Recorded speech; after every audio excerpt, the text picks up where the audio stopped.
Care and Feeding of Werewolves. Episode 6. Spare Parts.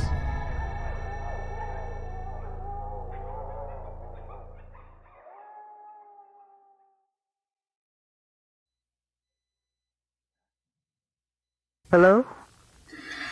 Hi, Sage. It's Hazel.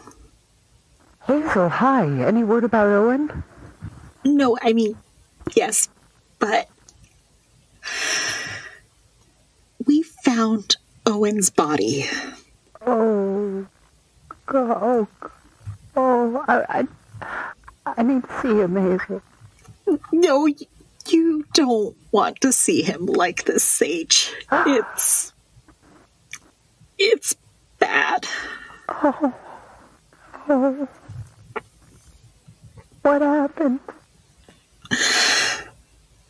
I don't know yet.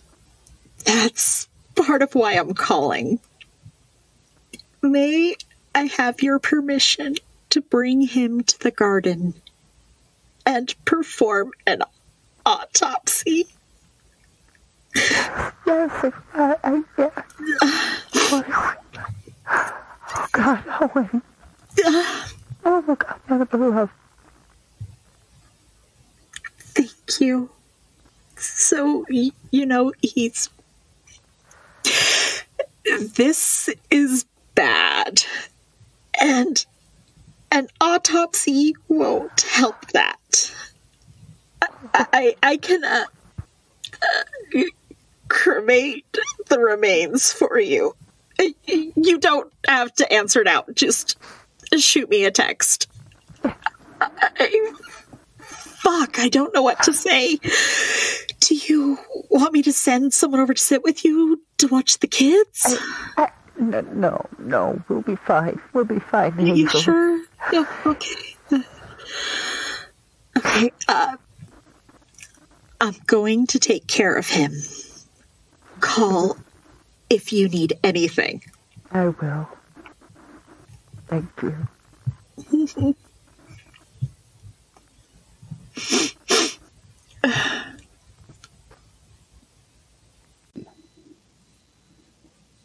Do you need anything? Play chauffeur? I'm not up to driving. Because I could assist with the autopsy. No, your job is to hold down the fort and keep Otto occupied. Little guy's just worried. I know. Come on, let's do this.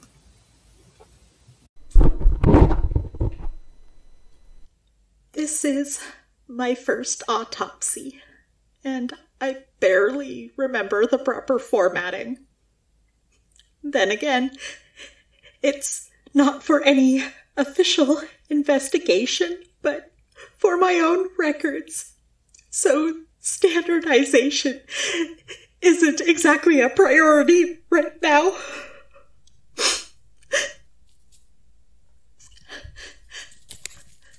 The body of Owen Grimsbane, a 40-year-old male werewolf, was first seen by me 3 kilometers west of Trillia's Grove on January 21st. I entered the ravine where the decedent's body was located at 1440 on January 21st and began the initial examination at approximately 1453.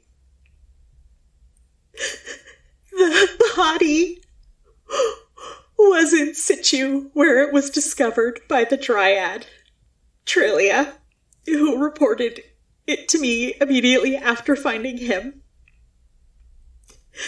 She reported that he hadn't been there when she'd last been in the area 2 nights prior. The level of insect and animal activity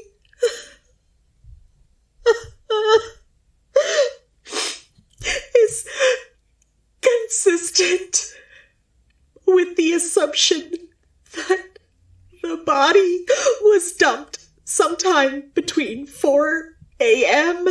yesterday and noon today.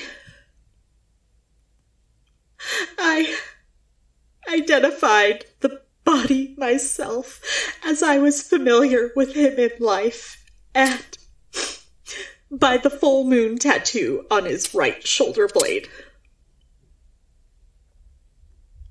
Come on, get it together. Get it together.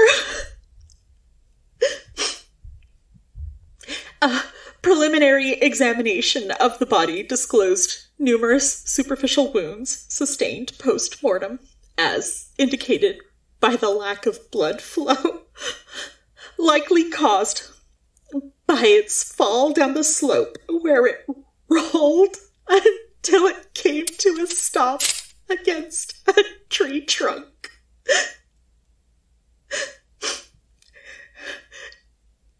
Trilia was able to confirm that the damage to the undergrowth was consistent with a weight matching the body's shape and size.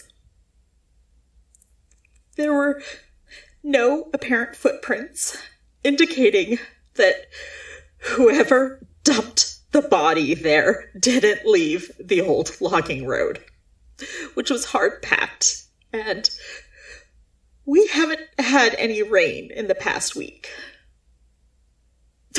It makes me wonder if the bastards who did this took that into account.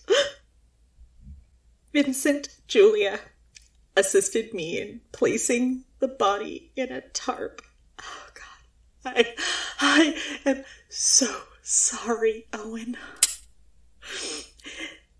Since we didn't have a body bag, and we carried the body out of the ravine without incident.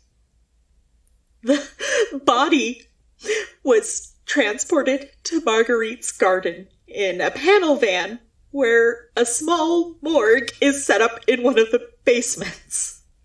I didn't even know we had a morgue until the elevator stopped there instead of the floor with the basement suites. I began the autopsy at 1600 after notifying his mate, Sage Grimsbane, and obtaining verbal permission to perform the examination. Oh, I can't stop shaking. Why can't I stop shaking? The body was discovered naked and is that of a normally developed white male, measuring 175 centimeters and weighing approximately 40 kilograms. Prior to his disappearance, he was well nourished. However, that is no longer the case. The body is cool and unembalmed. Rigor mortis is fixed.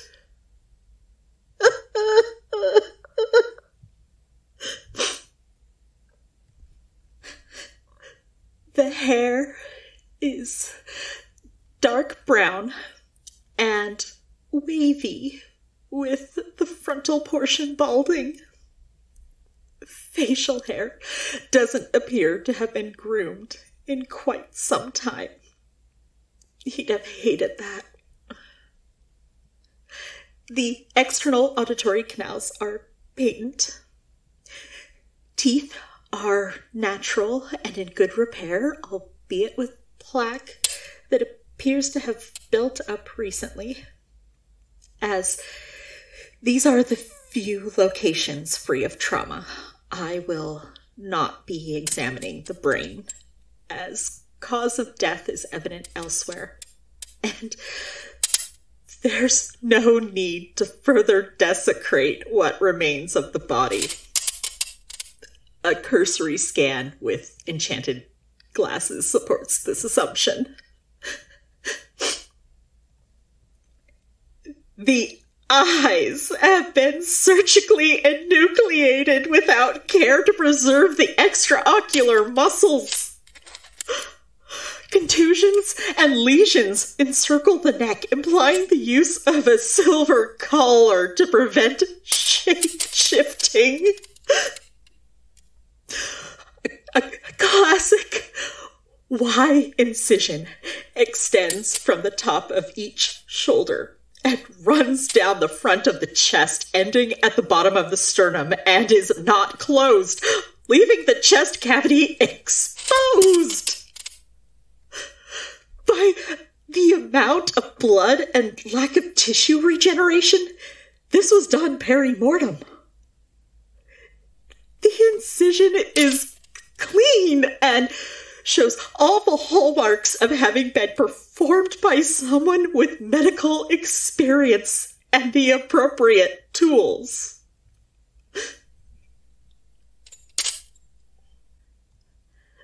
The lungs, heart, and liver have been removed, as have all 4 limbs, which he definitely possessed in life. There is no evidence of hemostasis, which is further indication that the perpetrator had no intention of replacing any of the organs. The genitals are intact, and the anus is patent. Oh, that's something I never thought I'd have to say about a friend. The remaining organs appear to be healthy and normal. However, I am not opening them for further examination, as there is no need. There's nothing that can be interpreted as a defensive wound. That's not like you, Owen. What happened to you? I'm having the blood tested for anesthetics, and I pray to the gods that it comes up positive. I suspect that it will, but more so to ensure that the victim was immobile rather than to prevent any suffering, considering the blatant disregard for life. Owen will be cremated via magical means, and the remains will be given to his family. In conclusion, the cause of death is vivisection, an autopsy performed while the subject is still alive.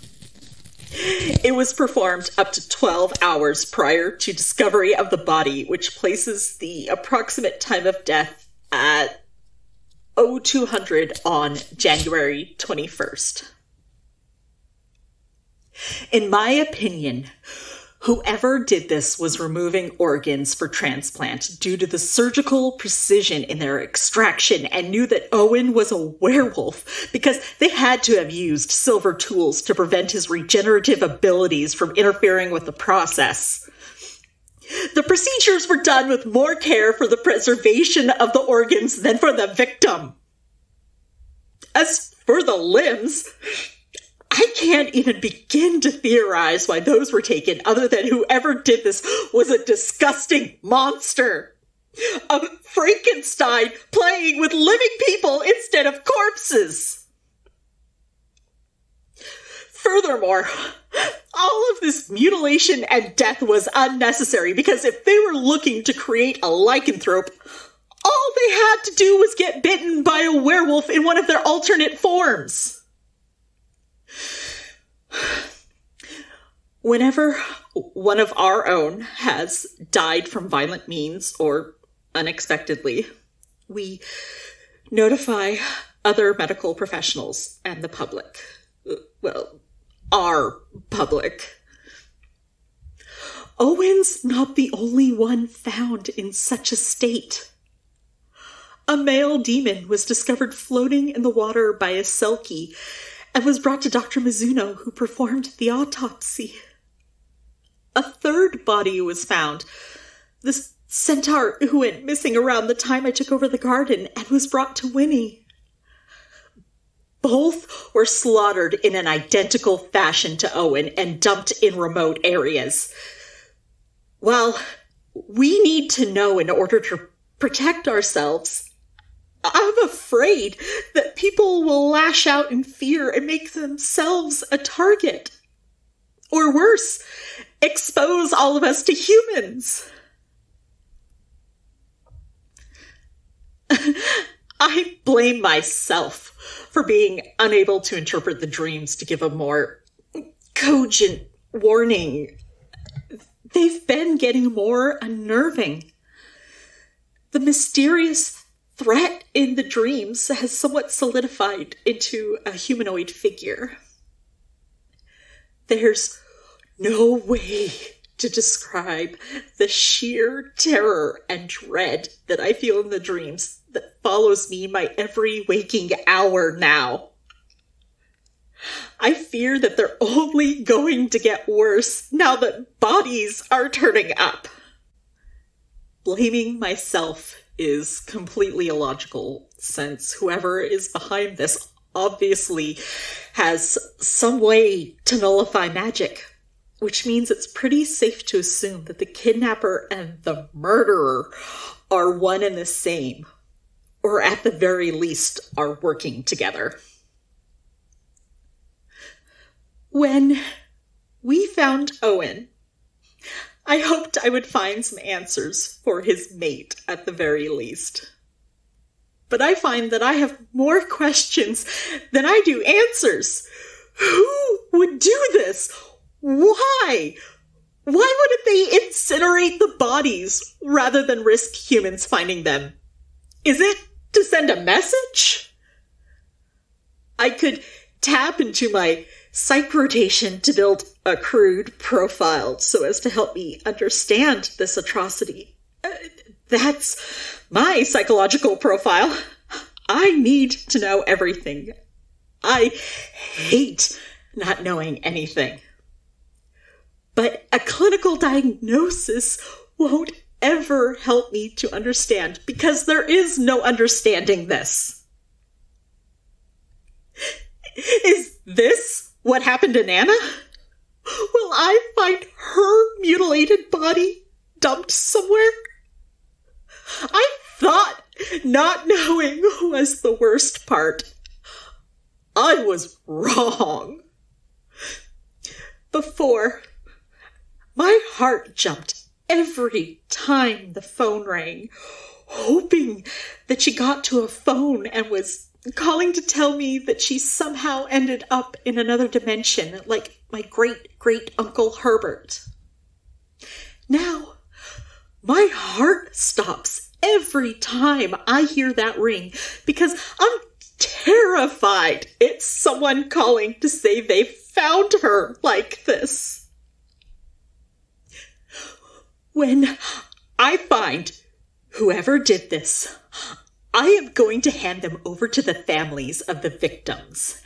And when they're done with the bastard, I will feed whatever is left to ghouls and sell the soul to the most despicable demon I can find. Maybe they'll dump it into an interdimensional toilet for 1,000 years before consuming it.